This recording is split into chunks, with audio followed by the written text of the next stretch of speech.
Bonjour à tous, je voudrais cette fois-ci, dans cette petite vidéo, vous faire découvrir ce qu'on appelle les cas en latin.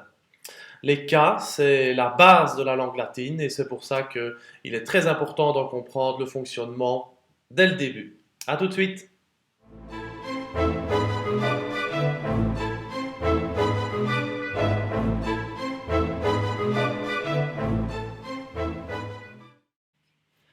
Comme je vous le disais, ce sont donc cette fois-ci les cas et les fonctions grammaticales qui fonctionnent avec eux que nous allons un petit peu examiner et approfondir du point de vue de leur fonctionnement.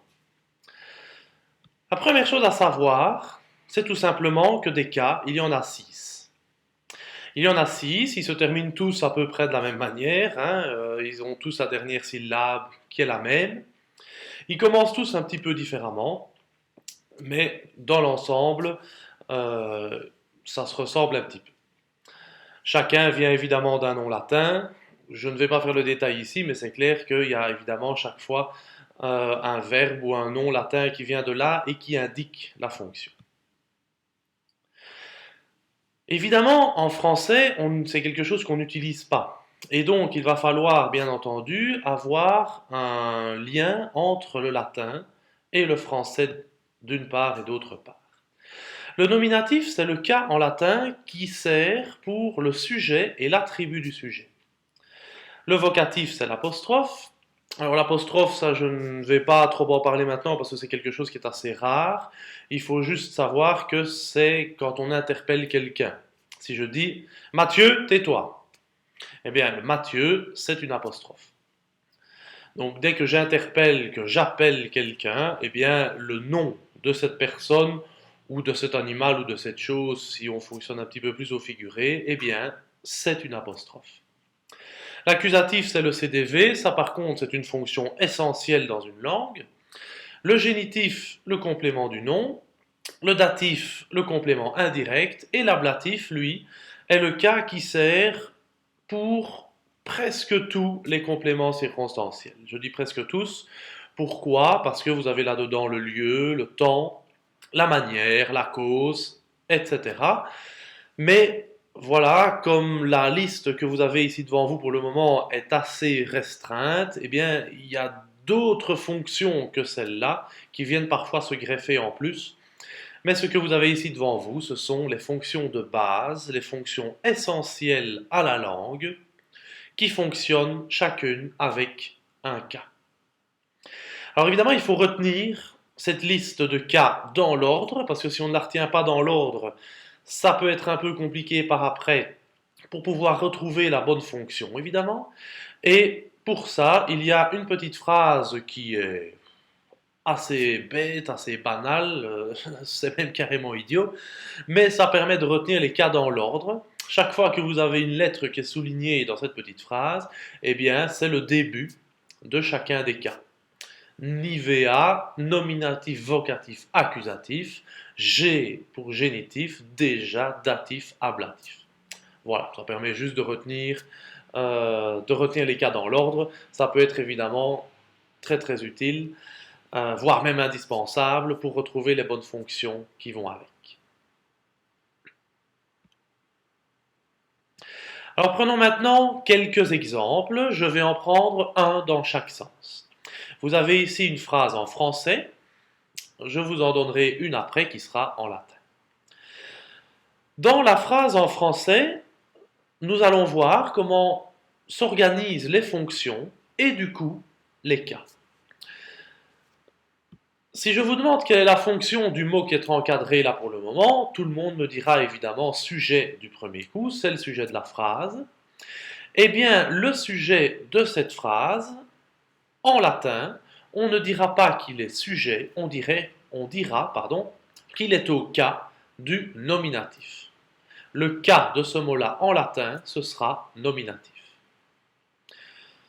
Idem pour la deuxième grande fonction de base qui est le complément direct. Le complément direct de cette phrase en latin, on ne dira pas qu'il est complément direct, on dira qu'il est accusatif. Dernier exemple, si on avait encore besoin d'un, Le complément du nom, la lettre de qui, c'est la lettre de sa fille, eh bien de sa fille, en latin, on ne dira pas que c'est un complément du nom, on dira que c'est un génitif. Les deux sont équivalents évidemment, mais c'est deux appellations différentes et ces deux noms différents doivent évidemment dans notre tête être parfaitement symétriques pour pouvoir s'y retrouver quand on passe d'une langue à l'autre.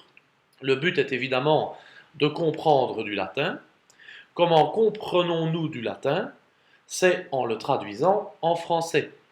Et donc, à ce moment-là, évidemment, il faut que les fonctions que nous mettrons dans notre phrase en français correspondent au cas qui se trouve en latin.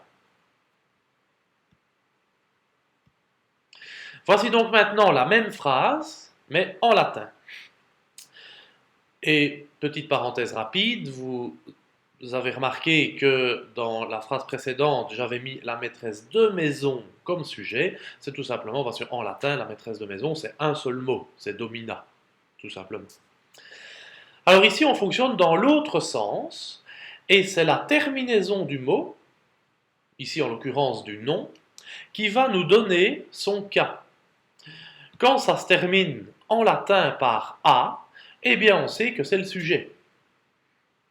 Et donc, comme c'est le sujet, on pourra alors à ce moment-là comprendre correctement notre phrase puisqu'on saura qui fait l'action du verbe. Quand en latin on a la terminaison am, eh bien on saura immédiatement que le am, c'est une terminaison que les Romains consacraient à l'accusatif. Donc ce mot-là, en étant accusatif, sera automatiquement dans notre phrase en français le complément direct du verbe de la phrase. Et enfin, la terminaison ai. La terminaison ai, c'est la terminaison du génitif. Le génitif équivaut en français au complément du nom. Donc, en toute logique, il faudra que le mot fille, dans notre phrase en français, occupe la fonction de complément du nom. Si on le met par exemple comme complément circonstanciel ou comme complément indirect dans notre phrase en français, eh bien ça n'ira pas, tout simplement. On aura mal compris la phrase en latin. Je réinsiste encore donc une fois dessus. Vous comprenez bien l'importance capitale, non seulement de connaître des terminaisons en latin, mais ça, ce sera pour la suite, je vous expliquerai ça par après, mais aussi en français, de savoir écrire correctement une fonction. On n'écrit pas un sujet n'importe comment. En français, un sujet doit se trouver avant le verbe, en début de phrase. On n'écrit pas un CDV, un complément direct, n'importe comment. Un complément direct, en latin, se trouve après le verbe. Même chose pour un complément du nom. Un complément du nom, on ne met pas n'importe quelle préposition devant. On met la préposition de ou du ou des si c'est au pluriel, de la si c'est au féminin, mais vous avez remarqué qu'il y a toujours un des. De qui, de quoi. Et un complément du nom doit se trouver derrière un nom. Donc, si vous mettez dans votre phrase en français le mot fille, pas derrière un nom, automatiquement, votre complément du nom ne sera pas respecté. Et donc, vous n'aurez pas respecté la terminaison.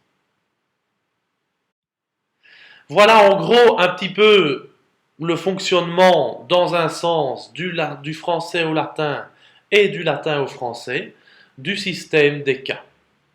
Chaque cas correspond à une fonction, voire plusieurs, et quand on a un cas devant nous, il faut s'arranger pour le mettre en français correctement, et il faut que dans les deux langues, le cas en latin et la fonction en français correspondent. Voilà, j'espère que cette petite explication vous aura permis de bien voir le fonctionnement des cas. Je souhaite que vous l'intégriez au maximum parce qu'on en aura besoin pendant très longtemps. Tant qu'on fait du latin, on utilise les cas. Et je vous dis à bientôt pour une prochaine vidéo. Au revoir!